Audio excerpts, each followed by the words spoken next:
Tune in, episode 81. Use AI. Your business is not as small as you think.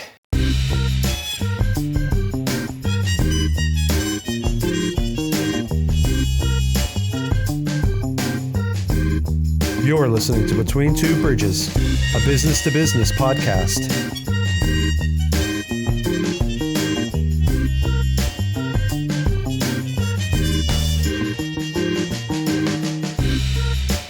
With your hosts, Joe Ferranti and Jerry Kenna.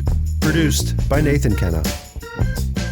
Interviewing entrepreneurs, business operators, and investors. This episode is brought to you by Wash, because laundry shouldn't cost your time. Wash delivers. Sign up at pickupwashdeliver.com. Do the wash. Skip the hassle.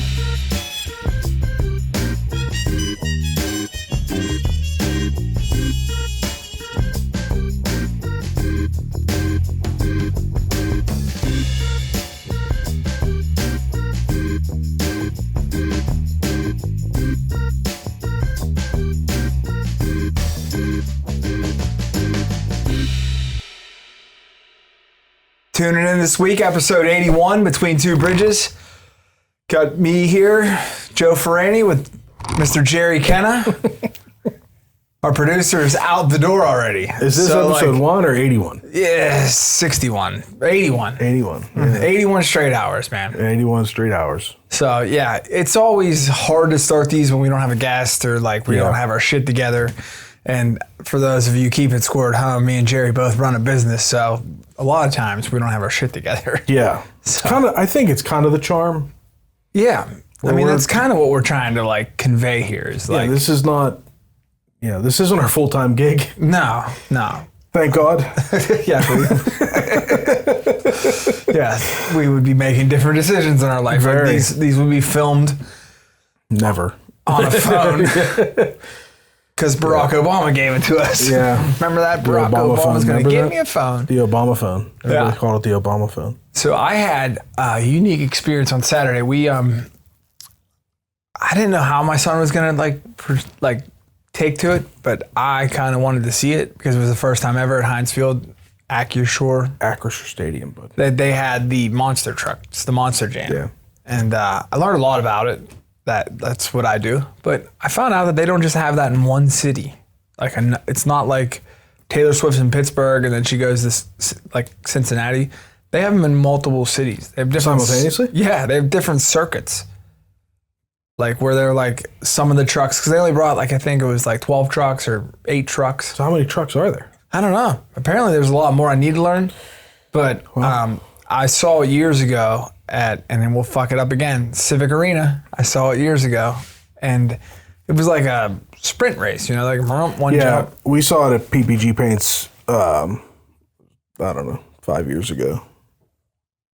It was lame. Yeah, and my son literally fell asleep. Yeah, it almost spoiled it for me. I almost I didn't want to go to this one because of my past experience. But then I thought, the more and more I thought about it, I was they're in the whole field. They have the whole. Is it better? Yeah, they had each race was consisted of 3 turns at the beginning, and then they did one trick. They had 3 events, so they did one trick where a guy would go out and do a donut or a flip or. They all did one trick. And then at the end, they did a 2-minute freestyle. And I come to find out this was the last night of their stadium series. So these dudes were going after it. Megalodon broke all his fins off and was ripping the truck apart and didn't give a shit. Yeah, it was pretty wild. But after all these years, the top dog's still Gravedigger. No one, he won the stadium series, he won the race, he won the freestyle, and a lot of that's fan voting for that. Yeah. So you text it in. But who the real winner is FELD Motorsports. Because I saw it on my credit card statement.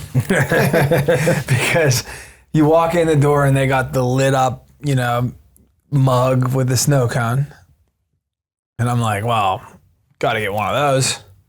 And then you go to the next level and they got not only are they just selling cotton candy, they have the mask of Gravedigger on it, the Phantom mask. So you got to buy the cotton candy with the mask. So it's you're already $60 in. And they have like all these RC cars and like. Oh man. And they're promoting the RC car on the track. Shit. Yeah, and Getting thank all God the they were kids sold out. Because I wanted one, not because Graham wanted the RC car. I'm like, this dude is doing like tricks off these jumps, and I don't know how it was working, but like it seemed like he had control of it while it was in the air too. Like it was like the controller was independent of the wheels or something. I don't know. It was wild, and I was like, if they have those, we're getting one. So we stuck with the push die cast, but yeah, it was a whole spectacle, you know. Yeah. And, in the true spirit of a 6-year-old, he had a lot of fun. Did he? But when we went to the Steeler game this year, we parked in by PNC Park, and he walked like 7 blocks. Yeah. So the whole time he's like, dude, we got a golden ticket because we parked in Gold Lot 1. That was his favorite part. Yeah. But yeah, I mean, that's a business there. Yeah. And they're printing money. Oh yeah. So yeah, but I'm sure it cost a lot of money to put that show on. Yeah, you figure they're bringing in all those trucks. A lot of fuel, a lot of people. I mean, I went to a Steeler game this year and we won tickets. The person I went with won tickets in like a raffle, and it included sideline passes for the pregame. And when you're down there, and I've been down there for pit games, and it's impressive even on a pit game, but when you're in there for an NFL game, down on the sidelines, the number of people that it takes to run that event is staggering. A lot of them are union. Are they? Yeah. I mean, event staff, media, trainers, just the sheer number of people that it takes to put on. We turn on the Steeler game on a Sunday, and it's 3 hours watching the Steelers play, and we take for granted the 1,000 people, probably maybe more, that are down there at the stadium working. Putting that shit together. Worked all week to get to the event, to put that together for that 3-hour period or however long that game goes. Yeah, it's impressive. Well, a lot of business, like any other business, payroll's half, Yep. No matter how you dice it, $1 billion industry, payroll's $500 million. Yeah, yeah.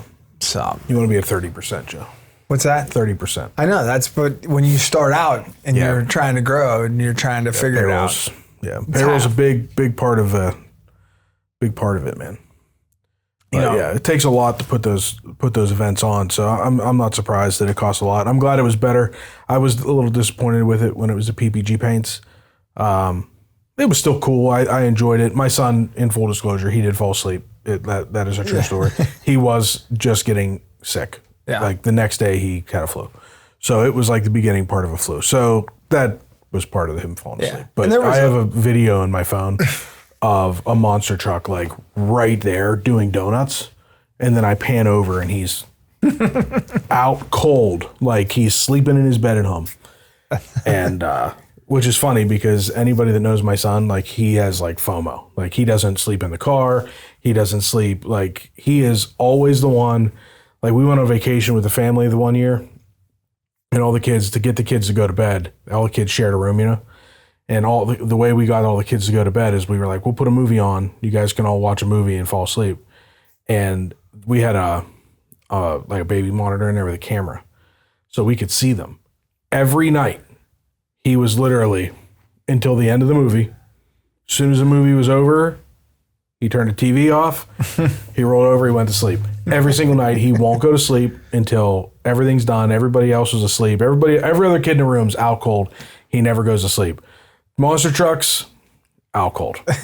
So I'd like to go see it. Do you think, is the plan to come back to Acrisure? I would imagine they'd come back. I mean, just from it wasn't sold out. It wasn't packed. It was... But I'd imagine they don't care about that because the ticket prices are reasonable. I think we paid $45 for our tickets. Decent seats? Yeah, we were in the 200 level. I made sure to have the overhang over top of us in case it would rain.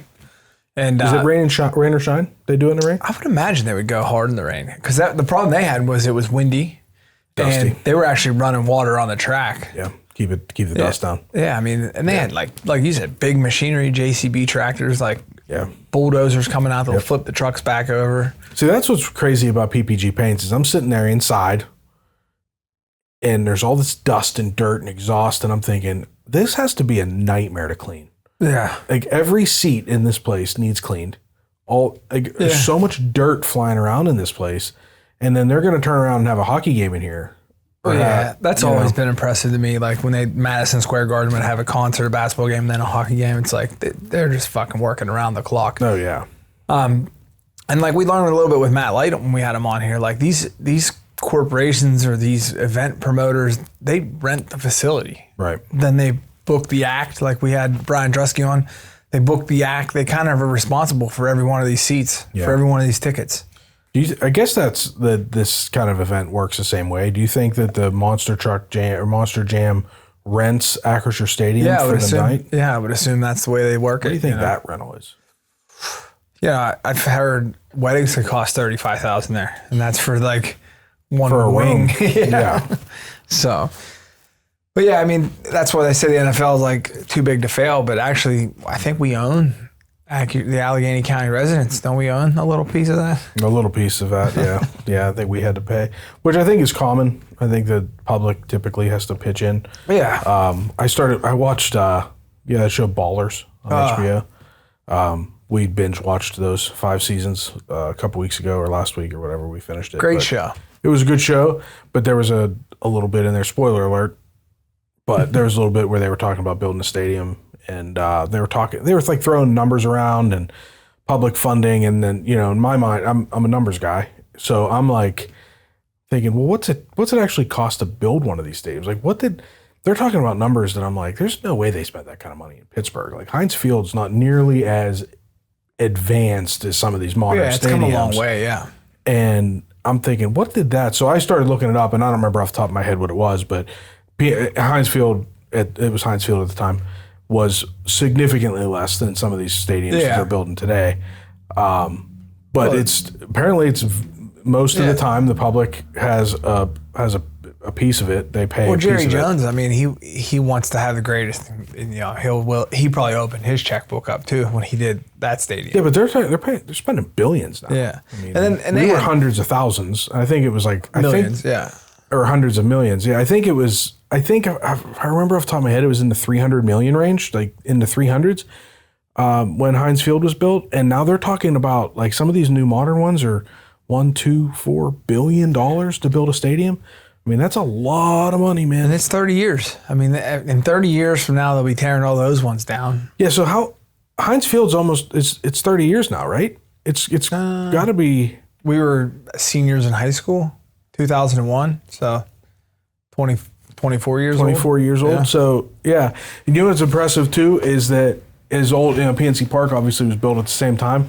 Something I find interesting is that even after 24 years, 23 years, it's still considered one of the nicest MLB stadiums in the country. Yeah, they built that right. And like ballparks, I think for baseball, they age better, So like Fenway and Wrigley. Some of the best ones are the oldest ones. Yeah, you're right. So I think in football, it's more about different. The fan experience. But like baseball, they play so many games. So like to draw people out, you have all season to make that money. With football, you have 9 games to make all that money, Yeah. Then I think one of the things Heinz Field does lack is it's a bad concert experience. It is. So it is. I've gone to a couple concerts there, and the acoustics suck. Yeah. And that's the way the Civic Arena was. It was like the allure. It was the old building, and the concerts we would still go because they brought in big acts. But like PPG is so much nicer. For PPG is a nice concert venue. I've been to a couple there, and it's a nice concert venue. The sound is good. I've been to comedy shows there. I've been to concerts there. They do a good job there. Yeah, for sure. So I mean, we run small businesses, so we're allowed to tell big businesses what they do right and wrong. Right. So the Monday morning quarterbacks, basically. That's right. Sitting here talking about that, but. So how's the conversion to Wash? We're getting there. Along? I still haven't started answering the phone like Wash yet, but I'm trickling it out there. We kind of maybe in our last bridge episode we kind of like hoorah and like jumped the gun a little bit, but it's fine. We're taking time. I think what I've learned with like this is like I'm not AGH selling to UPMC and UPMC just comes in overnight and spends I remember Beckwith Caterpillar, right? Mm-hmm. So when they sold the Cleveland Caterpillar. I was out there and I was like, oh, I thought you sold. And they had like the Post-it notes on the desk. And they were like, when you get to a company this size, it's like $3.5 million if we wanted to change everything overnight. Yeah. So I think, when you're getting into like, and yeah, Beckwith was a huge company and so is Cleveland Cat, but still they're not like conglomerates where they can just do whatever the hell they want. So we're phasing it in. I mean, we put a little on the social media, trickled a little bit out there, and then I backed up a little bit.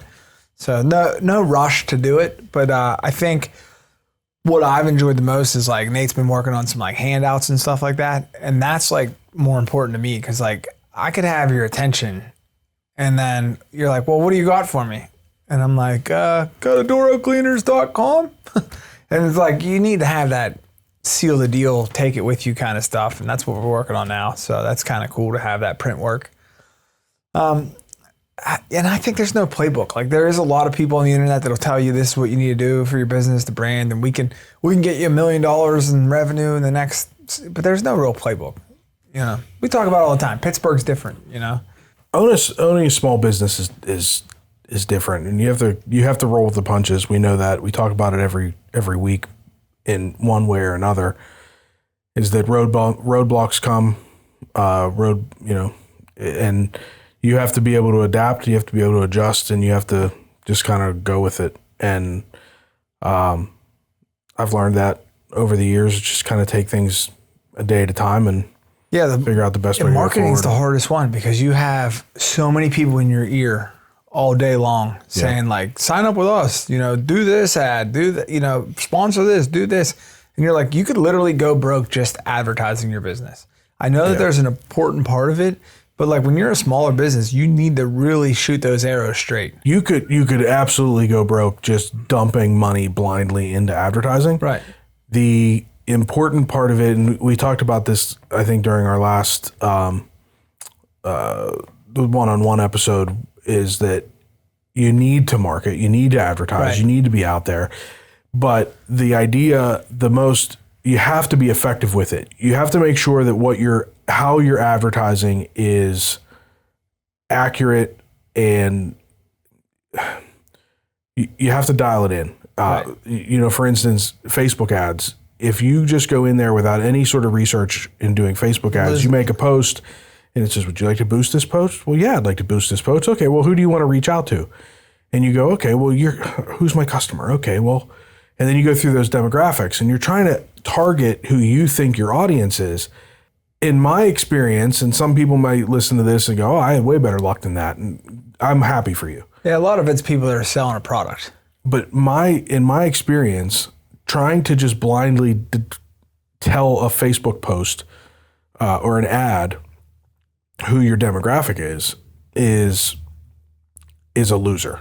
And you can literally burn through thousands of dollars in Facebook advertising or any advertising, Google advertising, by trying to come up with this idea of who your demographic is. You have to be more precise. And we've talked a little bit in the past about coming up with an email list, a newsletter, use a newsletter, put a newsletter link on your website and gather email addresses. There's the fact that there are data points, there's data out there for every one of us, and whether you like it or not. And on one hand, for a business owner, it's great. For a person, it's creepy as hell that the world knows so much about you without knowing you. But the fact of the matter is that information is out there. So you have to know how to access it. And you can access it with an email address. Right. So you gather that email address, and now you can create an audience on a Facebook post with a list of email addresses and a lookalike audience. And now all of a sudden, let Facebook determine who your demographic is. Their algorithm is bigger than yours. And they're better at it. Yeah. And you could do the same thing with Google. You can do, just trying to blindly advertise, you'll burn money. You might as well just take your money and light it on fire. You have to be precise. You have to be accurate with it. I think it's funny when you talk about like your ideal customer. So when like what we're going on now, I think 17 years ago when I delivered my first dry cleaning order, I thought that service would be so good for older people that were going to church, that were shut-ins. And like, that was like my core. Like, I'm going to put an ad in the church bulletin. I'm going to advertise at the senior care center. And those are going to be the people that I go after, right? And then my first like 5 customers were in their 30s. They had 3 kids. They were on their way to soccer practice. They were just too busy. And I was like, oh, I thought I was going to be like servicing older people throughout this whole endeavor. And it's not. I mean, our ideal customer now is probably like late 30s, early 40s, kids, family, work, you know. A lot of people we service live in the inner city. They don't come out of the inner city. Rents are high in the inner city, so there's not a lot of dry cleaners down there. It's like weird to think that like there was no research done. It was just, you know, a lot of, what do they call that? Pounding the pavement. Yeah, and I think a lot of business owners are in that position where they probably, and it's not, I don't want to say that they don't know who their customer is. You know, they may provide really good customer service and they may have really good personal relationships with their customers, but they don't have a firm understanding of why their customer is a customer. That is the important part. But whenever you have this list of customers by their email, these software programs, these algorithms can use all of these data points to determine why they're your customer. Right. And what's cool with our point of sale is like I can take just the emails that I have for certain routes. So then it immediately is going to hammer in on that area. Yeah. Yeah. So it like geographically knows it. It's the internet has become. It is. And you know, we've beaten the dead horse probably on the AI and the internet and all that kind of stuff. But honestly, and I had a conversation with Nate earlier, we were talking about AI. If you're trying to figure out a business right now, or you're trying to figure out, if you're looking at your job or your business, if they were to just catch my office on fire right now. That's the way to do it, baby. Yeah. If you're looking at your job or your business and you have a concern that AI is taking over you're going to take over your industry, then it's coming. Not only that, if you are not focusing a huge part of your time to learn how AI works and what you can use AI for, right, then you are going to be left behind. That's most of the, like when I'm not listening to Between Two Bridges, most of the podcasts that I listen to are talking about just that, right? Because like when Carnegie when he made his first million, you know, he had 1,000 people working for him every day, 9 to 5, you know? And then, you know, you go down the list and like Zuckerberg had, you know, 30 people working for him when he made his first million. And now the next person that's going to be in that category is going to have 3 people working for him. And AI doing everything. Yeah. Social media director, someone that runs all that himself, and one other developer. Yeah. It's a tool that is not going to go anywhere. It's getting better and better every single day. It is the fastest developing technology we have ever seen. Can we bring Hugh back for a hat trick? Let's do it. Because he does. He does. And he's and he would be a good person to talk to about it, because I've sat down with him on a project that I'm working on now, and to discuss AI. And I'll tell you what, the more I research it and the more I play with it and the more I honestly just go on there and start asking it questions. And it's about having a dialogue with it. It's weird. It's almost counterintuitive, like we're so used to going to Google and typing in a phrase and seeing what it says. Google just released it. Right. A new AI. Yeah, Gemini, right? Yeah. Yeah.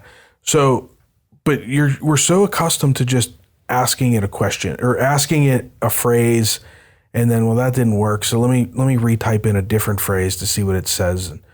But it's not like that. Right. Like you're literally having a dialogue with it, like I'm talking to you. And if you ask it something and it doesn't give you exactly what you want, you can go, okay, well, what about this? Right. And what if you just did this instead? And you're just talking back and forth with it like it's a person. Yeah. And I think what's different with our generation is we're not like, we don't need that speaking lady in our head, you know, like we've been around things that have changed. We've seen the come and go, you know, we've seen it. We've seen Facebook, you know, and where it is today. Yep. Where like our parents, man, they didn't even want to get a cell phone. Right. We're in a unique position, our generation, and we've talked about this before too, but we are the last generation that has lived both without any of this technology and now with. Right. And we are, because of that, we're able to keep up with it. Not to interrupt you, but did your grandmother, whenever the cordless phones came out, was she one of those people that was like, they're listening to our phone calls? I'm like, I don't remember, but probably. Yeah, that was like the best. I was like, yeah, she was. Yeah. Remember when cordless phones first came out? You could sometimes pick up your neighbor. Yeah, absolutely. That was like, this dude's a freak. I love it. I love it. The best part of it is that one of the things that always intrigued me is I think that your biggest opportunities for making money is figuring out what nobody else is doing. Right. And learning it and being the first one there, right? And right now we're in a stage where 99% of the public has no idea what AI is capable of, how to do it, how to use it, where to go. And our listeners are not of that 99%. Yeah, right. And if you can be that 1% that is researching this and understanding it and go, you know what, I can get this to do this for me, and I bet I can make money off of this. Right. You probably can. And there's probably a part of you that goes, but if I can do it, so can anybody else, because this is really easy. Yeah, you're right. You can't. They can. They don't know how. Right. Right now, they don't know how. And it may be short-lived, but like, make hay while the sun shines. Right. Get there, be the first one out there to do it, figure it out, launch it, make the money, save the money, okay? And then, but keep learning. Right. Because like I said, if you, ChatGPT 1.0 that came out, and I don't even know when it came out, but it's not been that long, and we're on 4.0 now, and it's literally changing every single day. New AI platforms, new capabilities, it's learning every single day. It's changing where, you know, a new iPhone, we're waiting a year. Yeah. And it's learning as it goes. It's growing every day. Every day. The more that 25% of the people in the world are using it or putting into it, it's also that's one of the things too that I like. Maybe I am my grandmother. Like, it can hear me. So like, if you're developing an idea that is not including AI, I'm apprehensive to start asking it questions about my concept and my plan, because I'm like, all right, well, who else is getting this information? Because it's like it uploads, and then next thing you know, like someone's doing what I thought about doing. So like, yeah, I guess that's the old school in us. But yeah, I mean, I just don't think that. I think that it took time. You know, we don't talk about that raise in minimum wage anymore, right? That's gone. You don't hear that on the news every day about like people need, you know, $25 minimum wage. That kind of has slipped from the news cracks.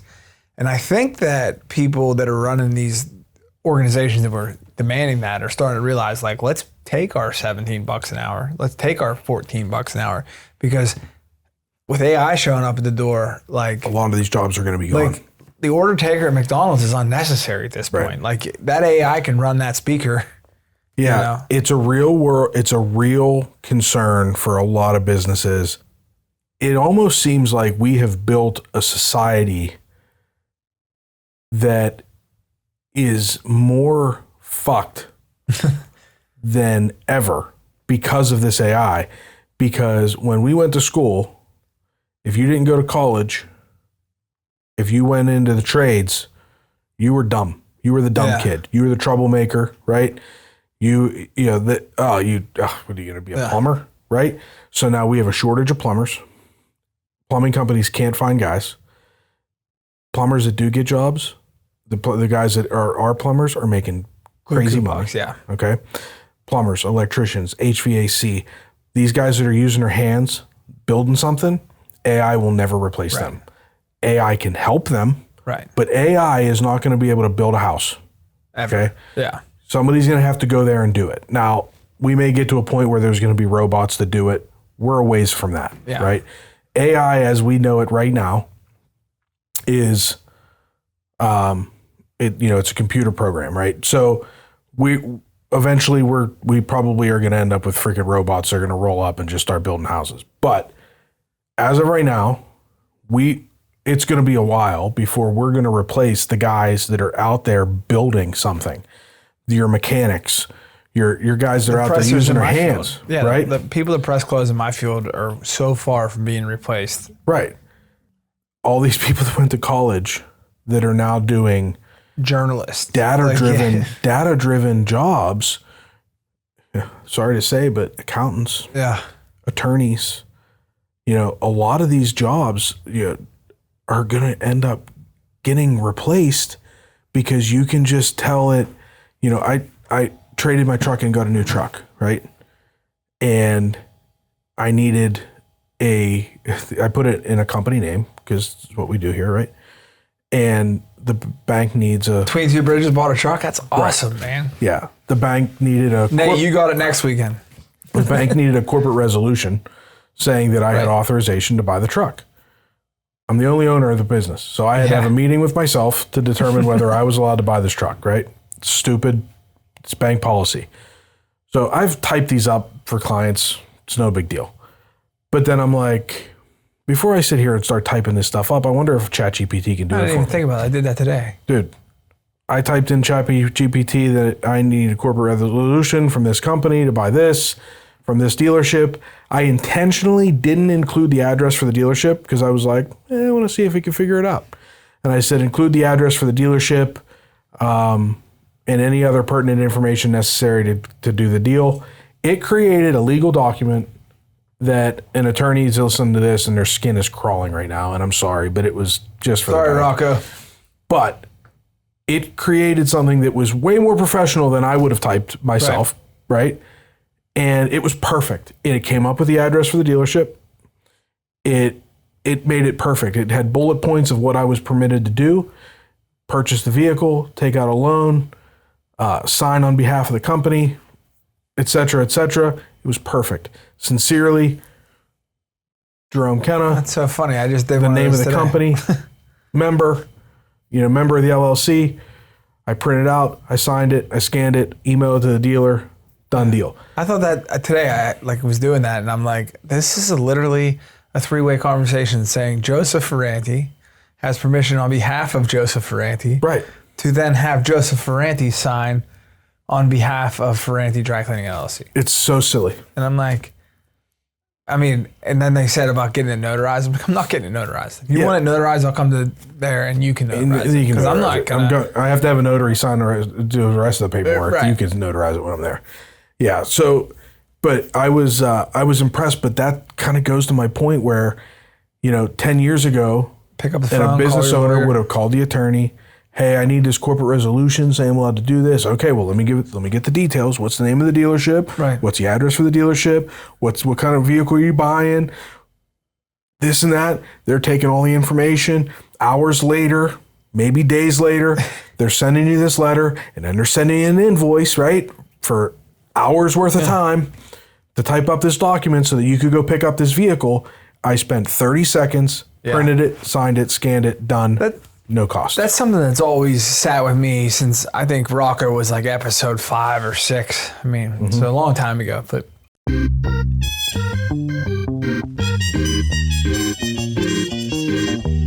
Thank you for listening. And now a brief word from our sponsor. You've got a full plate. Kids, meetings, workouts, side hustles. There's better things to do than laundry. Introducing Wash, laundry reimagined for the modern world. Schedule your pickup in seconds via the convenient web app. Wash picks up your clothes, cleans with care, and brings them back fresh and ready to wear. But it's more than garments. From bedding and table linens to shoes, hats, purses, and more. Wash handles all your life's fabric, leaving you more time to do you. Visit pickupwashdeliver.com and see how convenient it can be to do the wash. And now, back to the show. that's something that's always sat with me since I think Rocco was like episode 5 or 6. So a long time ago. But he said that the bar has a credo that they have to do it the most affordable way possible by their standards, And he said within 5 years, paralegals will go away. His legal library is going to be gone, like not necessary. So just a matter of how much the government wants to adapt it, like how much. Yeah, it's going to take some adoption, right? And it's going to take some trust because there's a lot of people like what you said, like what am I allowed to put in? What should I put in here? What am I trusting with this software with? I mean, and then are they creating additional data points about me? We don't know that right now. Yeah, and I think part of that though too is like I'd hate to be naive and think like they already know. Who cares? Like and there's a lot of that, and there's people that they lock down their phone and they won't download the TikTok app because China's listening, and you have your extremes, right? And then you have your other side of the extremes where people are like, whatever, my information's already out there, I don't give a shit. Right. And China doesn't give a shit about me, right? So, I mean, there's two different sides of the spectrum. You're going to have people that have a general distrust for ChatGPT or any other AI platform. And there are concerns with, I mean, Elon Musk has been on podcasts talking about a serious concern that AI is going to take over the world. Right.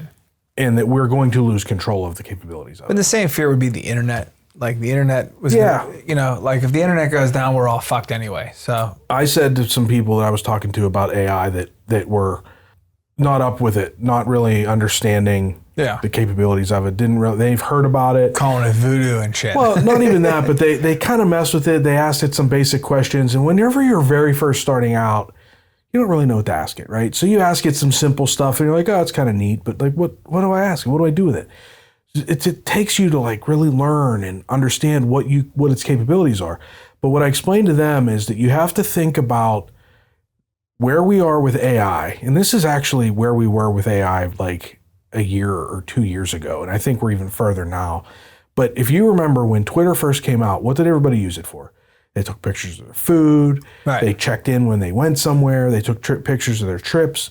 Now you get your news there. And now people use it for their news. They use it to communicate with people they haven't talked to in decades. Social media has become such a huge part of everybody's daily life. Right. That if you took social media away from us now, we'd be lost. Dude, I was in like panic mode a week ago trying to unlock my Facebook. And I didn't even realize it at the time until you're saying that. But I wasn't scared that I couldn't unlock it. I was scared that I was going to lock myself out. And like, I don't spend all day on Facebook, but like that's how I communicate with a lot of customers. That's how I communicate with a lot of people. That's how I get my message out there on most days. There's days where I'm like, I don't even want Facebook anymore. I'm going to close it down. But the problem is that I communicate with a lot of customers that way. Not only through like Messenger when they message me stuff, but just that's a way for me to get information out to customers. And like you were saying earlier, like people used to Google things, and then you'd have to learn. You almost had to teach yourself because there was no class on how to Google things, right? So I have frustrations with Sarah sometimes when she's trying to find out an answer to something. I'm like, well, you're not asking it the right way, like let me just Google it. She's like, I already have Google up. I'm like, let me handle it. And then I can find the answer faster because my brain worked in a way to like learn how to ask the right questions. And that's all. And now people need to figure it out again. That's what AI is. Yeah. You have to learn its capabilities. You have to learn what to ask it. And then once you start going down that road, and it's a path, man, and it's going to take time, and you have to figure out it. We've talked about side hustles. What excites you? If you want to do a side hustle, find something that's not work for you, that's something you're passionate about. ChatGPT is a professional at everything. Right. Okay. It has the entire internet at its beck and call. It can tell you anything about anything. So it doesn't have to be about finances. It doesn't have to be about anything. Yeah. You can ask it anything. So you have to understand how to ask it a question, and then you have to just play with it. Go on there. You can keep ask elaborating. Ask a question, elaborate. Right. Keep prying. Can you do this? It'll tell you I'm not capable of doing that. If you can get there. I'm telling you, Remember that old thing where it's like, I hit the end of the internet. It's time to go to bed. It's hard to get there. Yeah. And I've hit it where it's like, I'm not capable of doing that, but I can give you this. Right. It's hard to get there. Right. But you can get it to do things that I'm telling you will blow your mind. Yeah. And you all of a sudden could have an idea in your head to start a business, and you're like, I just don't know how I would do it. And it'll lay the legwork. It does all the legwork. Yeah. Do you ever have an idea for a business and you're like, I wonder what the cost of blah, blah, blah is?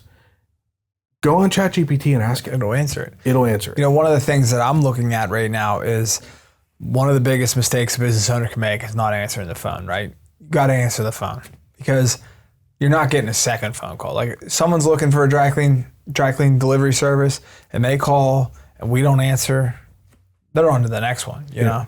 I do the same thing. You probably do the same thing. Hey, they didn't answer. Obviously you could send us an email. A lot of people do that, but like we have some windows of time where like there's no one manning the store phone anymore. Like we're not 7 to 7 anymore, 7 to 9. Like, so like if you call us at 7:30 in the morning and I'm up front working or I'm, you know, out doing something, I missed that phone call. So I missed that opportunity.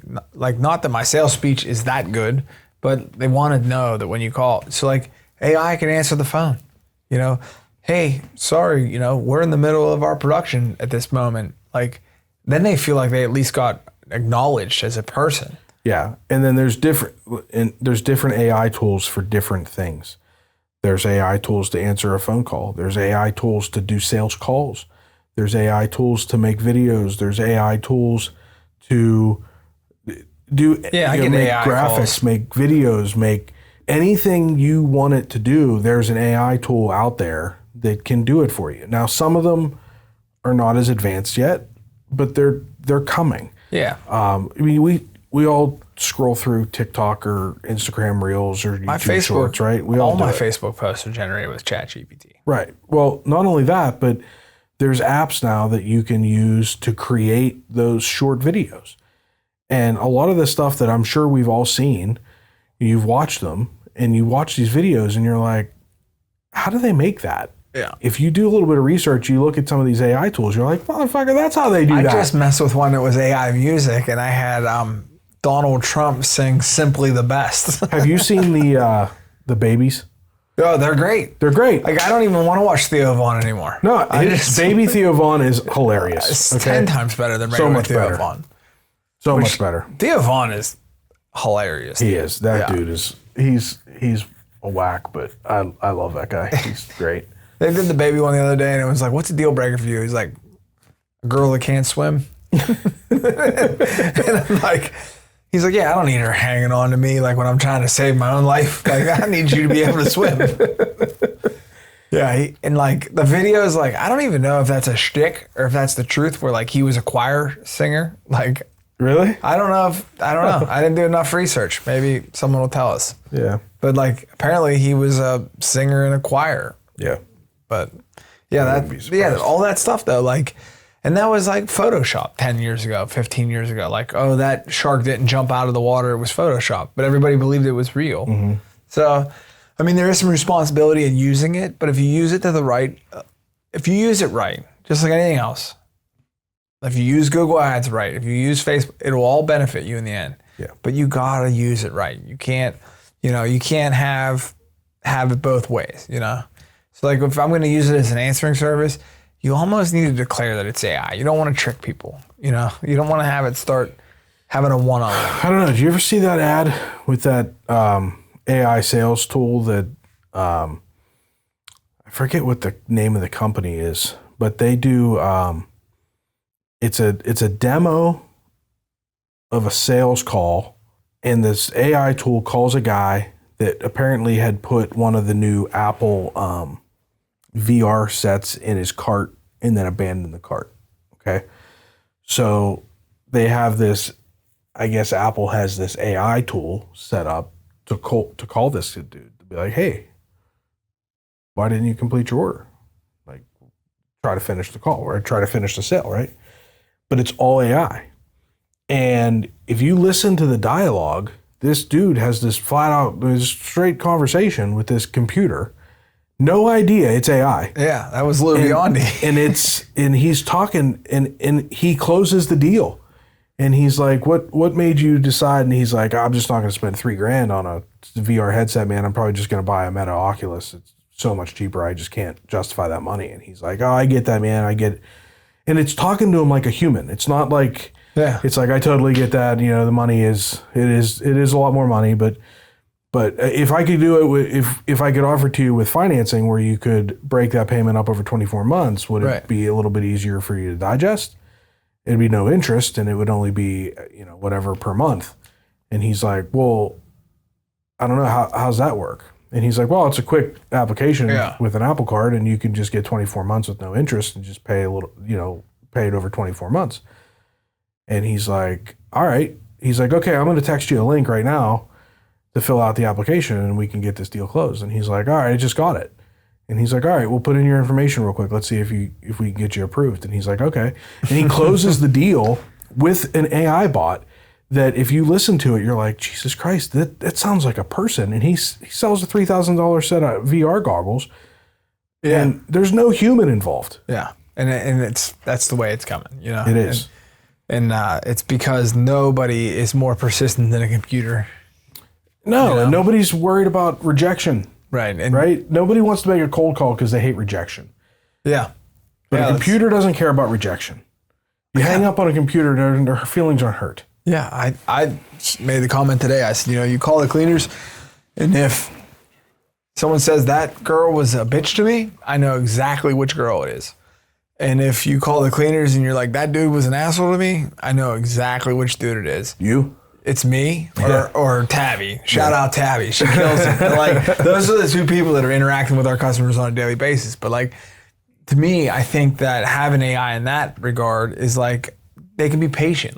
It's not like we're reinventing the wheel. Right. Hey, do you want home delivery? Where do you live? Okay, well, we geo-fenced our deliveries now. Okay, so you live in this area. We'll be there on Tuesday. How does it work? It's very easy to get that program going because as a business owner, you answer the same goddamn 10 questions every day. Every day. How sweet would it be to have AI be like, hey, when are my taxes going to be done? They'll be good and done when Jerry said so. Click. It's just one of those things. And I mean, I think that we get on these topics and we do these runs of these same conversations over and over again. And it's not because we're negligent to our listeners. It's because it's what's important. It's what's important. I'm telling you this. Yeah. This is big. Yeah. And if you're not getting behind it, you're going to get left behind. And I'm worried about what you're going to learn on a 14-hour road trip because you're going to have some time to figure it all out. Yeah. So you 14 hours in the Corvette. Yep. Coffee breaks? Starbucks drive-thrus probably. So in a Chevy Trax, how long does it take? 14 and a half hours plus stops. In your car, how long is it going to take? I don't know. So I did the math and it says 14 and a half hours. I did the math. That's at a 70 mile an hour average speed. Okay. I think your car can handle that. I think I can do better than that. Well, yeah. I mean, I think you have to. It's like Cannonball Run, right? That's what I said. I'm going to cannonball it. Yeah. I'm going to get out of gas stations. I'm going to be the asshole sprinting around the gas station trying to hurry up and put gas in the car. Dude, I kind of want to come with you now. Let's go. I could be pumping while you could be getting snacks. Yeah. I'm going to go down. I'm just spending a couple days down there, but everybody thinks I'm crazy. If you're only going down for a few days, why don't you just fly? It would definitely make more sense to fly.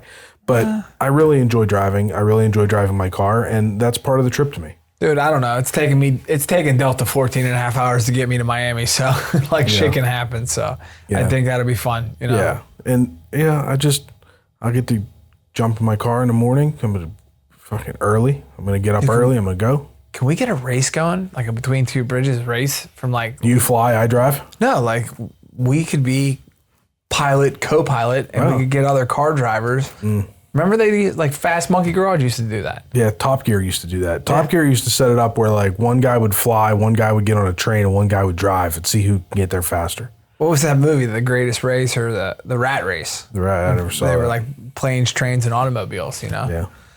So the Gas Monkey Garage he would do those cannonball runs. and like he set the record, I think, at one point. Did he? And that record kept getting beat over and over again. But the one time they were going from like New York to Key West, and they stopped in like one of the keys, and the dude was like, "We need to go. Like, what are we doing?" He's like, "Calm down, relax." Just pulled into like an old airfield, and they helicoptered the car down with them on it, like cheated the whole system. Yeah. We'll find, I'll put it in the comments, but yeah, I'm like, because obviously if you got a bunch of supercars going down the highway, they're not doing it for shits and giggles. They're making money, you know? But yeah, I thought that was wild. Like, yeah, I'm just going to go down and see a couple friends and I think you could do it in 13 spend a couple days. I could cut an hour off. I did the math. If I go to 80 mile an hour average speed, it goes down to like 12 and a half. That car will handle like 100 smooth. Yeah. Yeah, I just don't want to get a ticket. That'll definitely kill my time. Sitting on the side of the road waiting for my ticket. No one says you have to stop. So yeah, I mean, fuck, top speed's 194, so. All right, well, I mean, we don't want to bore these people with all the details. We'll let you know how long it took. Yeah, I'll let you know. I'll time it. But we have a guest next week, Tony, right? Yep, Tony's coming next week. It's going to be a really interesting episode. He owns a software company. Perfect. And yeah, so it should actually go well with this conversation that we had. And he, I've been working with him for a few years now, and it's an interesting company. It's international. Yeah. And I think he's a cool guy. He's entertaining. I think he'll be a good episode. Okay. I'm excited for it. Yeah. Till next time. Till next time. Thank you for listening to Between Two Bridges, a business-to-business podcast. Find and follow us on your preferred podcast streaming platform. Like and subscribe, and leave us a rating and review. You can join us socially on Facebook, Instagram, TikTok, and X. You can email the show at info@betweentwobridgespodcast.com. Until next time, make it till you rake it. I like it.